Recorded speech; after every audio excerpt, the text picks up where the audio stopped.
Hello, my dear students. In this session, we are going to discuss a ZAT 2023 DI set जिसने बहुत सारे बच्चों को बहुत डराया है. तो चलिए आज इस सेट को डिस्कस करते हैं. फर्स्टली जिन लोगों ने भी इस सेट को अटैम्प्ट नहीं किया है तो मैं सारे के सारे क्वेश्चंस एक बार दिखा देता हूँ. आप उनका स्क्रीनशॉट ले लो और पहले एक बार खुद से अटैम्प्ट करके देख लो क्वेश्चन को. उसके बाद में सॉल्यूशन चेकआउट करो. So this is all the graphs that are there. Then the first question is this, second question and third question. अब सॉल्यूशन देखते हैं हम लोग. सो सबसे पहले graphs below capture relationship between economic and social activities and subjective well being. Graph 1, which is this one, graph 1 captures relationship between GDP per capita and satisfaction with life across different countries and 4 islands: Gizo, Roviana, Nizum Dweep and Chittagong. So basically this is GDP per capita on x axis और y axis पे है satisfaction with life. And Gizo, Chittagong, Roviana and Andy. So G, R, Andy and C कहाँ पे लाई कर रहे हैं? ये सारे के सारे हमारा on leftmost they are lying, which implies that GDP per capita is very low for all of these, but satisfaction with life is different for all of them. Highest किसके लिए? Satisfaction with life highest है for G and lowest is for C, Chittagong. So that is our graph number 1. Then graph number 2 captures 3 different measures of subjective well-being, satisfaction with life, affect balance and momentary affect across the 4 islands. So these are 3 values: A, satisfaction with life; B, affect balance; C, momentary effect, and last is index of monetization. And these are describing different measures of subjective well-being of the residents of 4 islands. So we can observe for satisfaction of life, we have also seen satisfaction of life here as well. GDP per capita के साथ में भी देखा है. तो highest किसका है? G का है. For G this is highest, Gizo. और Gizo कौन सा है? पहले रोवियाना आ रहा है यहाँ पे, फिर Gizo है, देन निजुम द्वीप है, देन चिटागोंग है. So Gizo is coming second. Gizo के लिए हाईएस्ट आया था और ये डिस्ट्रीब्यूशन है उसका. लास्ट में जो n में वैल्यूज लिखी हैं, these are number of respondents. तो हमारे लिए मैटर नहीं करता ये, बिकॉज इस पे बेस्ड क्वेश्चन आगे नहीं पूछा है. But this is number of respondents. Last में लिखा है कहीं पे, हाँ, n represents number of respondents to survey on each dimension across the 4 islands. Okay, so satisfaction of life तो पहले ही क्लियर है हमको, वो तो यहाँ से दिख ही रहा है. इसके बाद में अफेक्ट बैलेंस की बात करते हैं. अफेक्ट बैलेंस हमारा हाईएस्ट है फॉर गीजो, हाईएस्ट वैल्यू है बिकॉज मेजरमेंट यहाँ पे दिया है 0.4.81. ठीक है, और फिर स्लाइटली लो है हमारा रोवियाना के लिए, लोवेस्ट है for Nijhum Dwip. Momentary affect is this value, ये जो हमें वैल्यूज दी हुई हैं, दिस इज मोमेंटरी अफेक्ट. और डेफिनेशन इसका दिया है मोमेंटरी अफेक्ट का: the mood captured at various points in a day over several days. And then index of monetization is here. और इंडेक्स ऑफ मोनेटाइजेशन का डेफिनेशन है percentage of table fish sold outside the islands. Okay, then there is another graph, the most interesting graph, graph 3. और graph 3 हमारा बता रहा है this is describing captures levels of 13 different socio economic activities across 4 islands. इसको ध्यान से समझते हैं. ये जो ग्राफ है हमारा, ये जैसे एक मकड़ी का जाल होता है ना, ठीक वैसा ही है. ठीक है, मकड़ी के जाल जैसा ही है. सो समझने की कोशिश करते हैं इसको. स्पाइडर वेब है एग्जैक्टली. जो वैल्यूज गिवन है, बिल्कुल सेंटर पे value will be 0, at the very centre value will be 0, then this value at here, this is 10, then 20, then 30, then 40. तो जितना वैल्यू हमारा आगे जाएगा उतना इंक्रीज करता जाएगा. For example, pleasant activity is almost 30 for Roviana, and for Gizo pleasant activity is almost 20, and so on, बाकी सारी वैल्यूज के लिए. So this is how you read this particular spider web graph. ठीक है, अब first question लेते हैं. Question number 1 है, which of the following will best capture the relationship between GDP and life satisfaction. GDP X axis में है, life satisfaction Y axis में है. तो which of the following will best capture the relationship between the two of the countries. Y is equal to X का graph कैसा होता है? Y is equal to X, तो स्ट्रेट लाइन है, straight line है, तो डेफिनेटली स्ट्रेट लाइन तो नहीं दिख रहा है ये. Y is equal to x square का graph will be like this on the positive x axis. तो डेफिनेटली इंक्रीज नहीं कर रहा है एक्स के इंक्रीज के साथ में जिस तरह से करना चाहिए for B.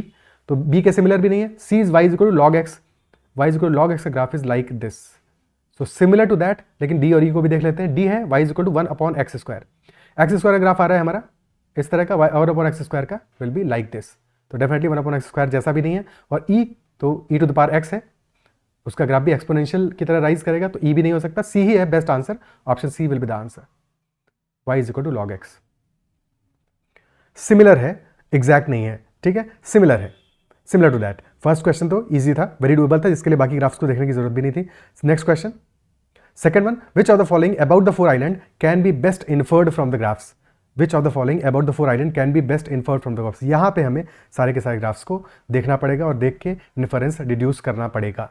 Okay, option number A is saying whenever affect balance increases satisfaction with life decreases. Affect balance जब भी इंक्रीज करता है सेटिस्फैक्शन विद लाइफ डिक्रीज करता है, विच इंप्लाइज कि अपोजिट रिलेशनशिप होना चाहिए। अफेक्ट बैलेंस और सेटिस्फैक्शन विद लाइफ में relationship should be opposite, which implies कि whenever affect balance is highest, highest जहां पे अफेक्ट बैलेंस होगा वहां पे satisfaction with life should be lowest, lowest होना चाहिए। और satisfaction with life is lowest for Chittagong, it is lowest for Chittagong. So affect balance should be highest for Chittagong. Is that the case? This is the Chittagong. Chittagong के लिए affect balance हमारा कहां पे है? This is affect balance, this is not the highest, highest value हमको मिल रही है for गीजो, तो नॉट करेक्ट।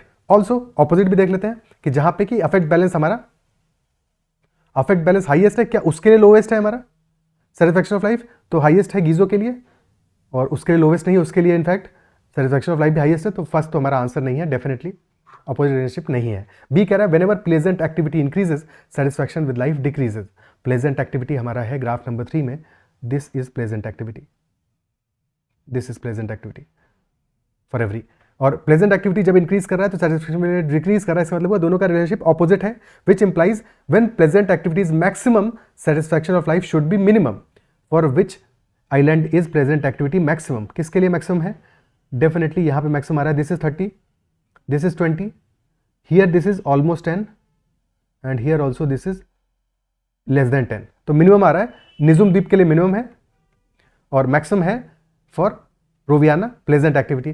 तो रोवियाना के लिए मैक्सिमम है प्लेजेंट एक्टिविटी और रोवियाना हमारा कहाँ पे लाई कर रहा है? मिनिमम नहीं है सेटिस्फैक्शन ऑफ लाइफ, और मिनिमम है निजुम द्वीप के लिए और निजुम द्वीप भी हमारा मिनिमम नहीं है, मैक्सिमम नहीं है सेटिस्फैक्शन ऑफ लाइफ में, तो किसी भी तरह से कनेक्शन नहीं है। Option B is also not the answer. I repeat कि अगर दो चीज़ों का रिलेशनशिप ऑपोजिट है तो जब एक मिनिमम होगा दूसरा मैक्सिमम होना चाहिए, जब एक मैक्सिमम है दूसरा मिनिमम होना चाहिए, बट कोई भी केस ऐसा नहीं बन रहा, डेफिनेटली बी भी आंसर नहीं होगा। सी कह रहा है whenever religion increases satisfaction with life decreases. Again opposite relationship, यानी कि रिलीजन जहां मैक्सिमम होगा satisfaction with life should be minimum. Religion कहां पे आ रहा है? Religion is here, so here religion is less than 10, less than 10, यहाँ पर religion is almost 10 and then here also religion is not very high और यहाँ पे भी it is almost 10।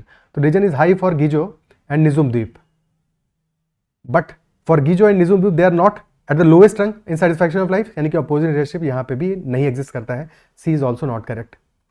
D whenever satisfaction with life increases family also increases, यानी कि यहाँ पर रिलेशनशिप है सिम्बायोटिक, सिमिलर है, यानी कि जब सेटिस्फैक्शन विद लाइफ बढ़ेगा वहाँ फैमिली भी इंक्रीज करेगी। फैमिली मैक्सिमम कहाँ पे है? फैमिली लाइज हियर और फैमिली मैक्सिमम आ रही है हमारी यहाँ पे आ रही है 30 फॉर निजुम द्वीप एंड ऑलमोस्ट 40 फॉर चिटागोंग। तो मैक्सिमम है फैमिली चिटागोंग के लिए, बट चिटागोंग तो मिनिमम में आ रहा है और निजुम द्वीप के सेकंड मैक्सिमम है और वो भी सेकंड मिनिमम में आ रहा है, यानी कि जब फैमिली इंक्रीज कर रही है तो एक्चुअल में satisfaction of life is decreasing and not increasing. Opposite relationship था यहाँ पे और यहाँ गड़बड़ दे दिया, तो ये भी हमारा आंसर नहीं है। D is also not correct. Is it clear?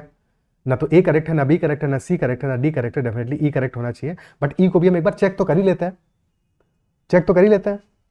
Okay, सो ई में क्या आ रहा है? Index of monetization varies maximum in Nijhum Dwip. Index of monetization is here in this graph and this is varying maximum for Nijhum Dwip. Is it सो?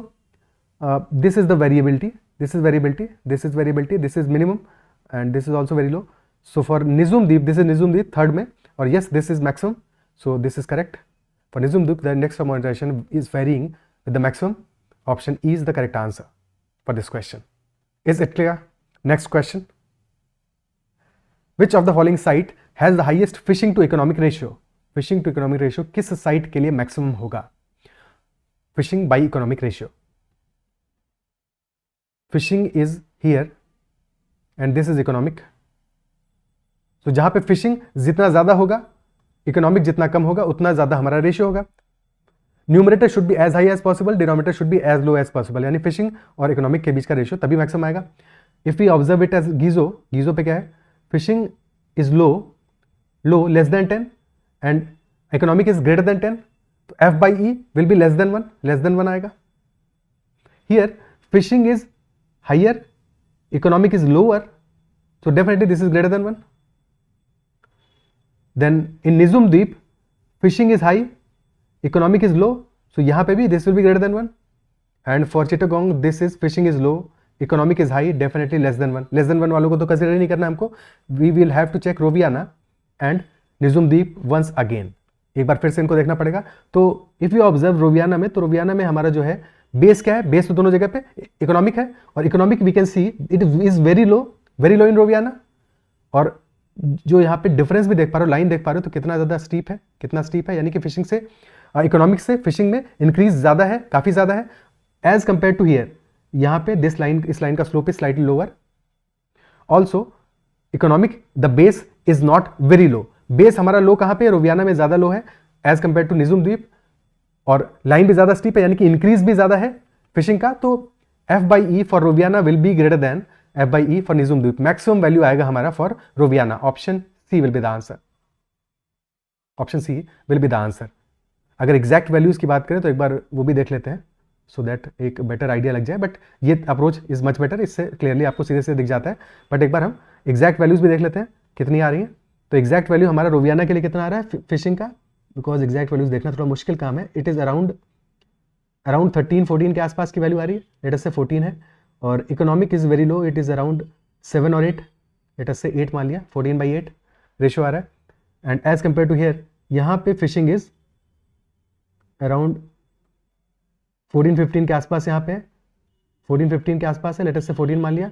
और economic is around 10 to 11 के आसपास है, 11 मान लिया. 14/11 is definitely less than 14/8. So Roviana will be our answer for this question. Is it clear? तो this is our set, जिससे काफ़ी सारे बच्चों को काफ़ी सारा दहशत था. आई बिलीव कि इस सेशन में आपको चीज़ें समझ में आई होंगी. ये जो भी ग्राफ्स थे, ये ग्राफ भी क्लियर हुए होंगे कि ऐसे ग्राफ को हमें देखना है तो कैसे देखना है. ऐसे ही और सेशन DI पे हम लाते रहेंगे. अगर सेशन आपको पसंद आया तो इसको लाइक ज़रूर करना है और अपने फ्रेंड्स से भी ज़रूर शेयर करना है. अगर चैनल को सब्सक्राइब नहीं किया है तो ज़रूर कर लीजिएगा. और कुछ साल पहले के भी 1-2 DI के सेट में लाऊंगा, जिनमें कि थोड़े टिपिकल ग्राफ होंगे जिनको समझना ज़रूरी है एग्जाम में क्लैरिटी के लिए और अच्छे से कॉन्फिडेंट होके जाने के लिए. That's all for this session. Bye bye, take care, see you in another. Bye bye.